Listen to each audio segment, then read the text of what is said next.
Dhurandhar and Dhurandhar the revenge को अगर आप सिर्फ एक एक्शन पैक्ड ब्लॉकबस्टर समझ रहे हैं तो ऑनेस्टली आप फिल्म का सबसे इंटरेस्टिंग लेयर मिस कर रहे हो। क्योंकि ये मूवी सटली एक बहुत ही स्मार्ट चीज कर रही है। ये 90s बॉलीवुड को सिर्फ यूज नहीं कर रही बल्कि उसे री इन्वेंट कर रही है। और यहाँ बात सिर्फ रैंडम रिमिक्स सॉन्ग्स की नहीं है, ये प्रॉपर हैक टिप है। मतलब फिल्म मेकर्स नोइंगली पुराने आइकॉनिक मूवमेंट्स को पिक करके उन्हें नए कॉन्टेक्स्ट में डाल रहे हैं। जैसे एक सीक्वेंस में इंटेंस एक्शन के तुरंत बाद प्ले होता है जो बाजीगर से है। ये सॉन्ग इसीलिए यूज हुआ है क्योंकि सीन की कोरियोग्राफी और कैरेक्टर की साइकोलॉजिकल डोमिनेंस एग्जैक्टली उस 90s एंटी हीरो एनर्जी को मिरर करती है। और ये अप्रोच पूरी फिल्म में कंसिस्टेंट है। ये ओरिजिनली एक डांस एंथम था, उसे हाई वोल्टेज एंट्री फाइट में यूज किया गया है। ये इसीलिए काम करता है क्योंकि अब भी 90s रिदम को इंटेंस वायलेंस के साथ कंट्रास्ट करके सीन को और इंपैक्टफुल बनाया गया है। एक डेलिब्रेट स्टाइलिस्टिक चॉइस जहां साउंड और विजुअल्स अपोजिट डायरेक्शन में जाकर इंपैक्ट क्रिएट करते हैं।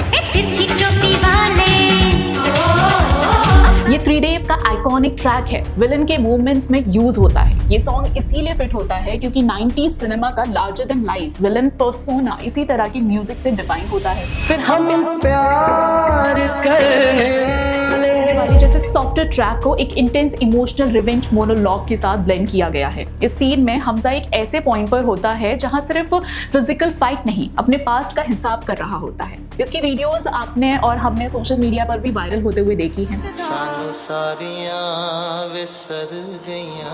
वो अपने दर्द, अपनी बिट्रेयल और अपने लॉस को वर्ड्स में निकाल रहा होता है। लेकिन ये कोई जोर से चिल्लाने वाला मोमेंट नहीं है बल्कि कंट्रोल्ड एंगर और सप्रेस्ड इमोशन का सीन है। और बैकग्राउंड में हम प्यार करने वाले चल रहा होता है जो ओरिजिनली एक रोमांटिक गाना है, लेकिन यहाँ उसका यूज आयरनी क्रिएट करता है। इसी तरह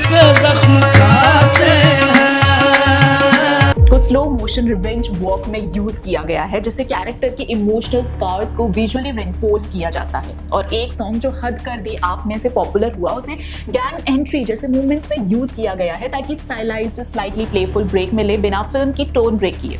इवन बैकग्राउंड में जैसे ट्रैक्स छोटे एक्शन बीट्स में ड्रॉप होते रहते हैं। ये माइक्रो लेवल नॉस्टैल्जिया क्रिएट करता है जिससे ऑडियंस सबकॉन्शियसली एंगेज रहती है।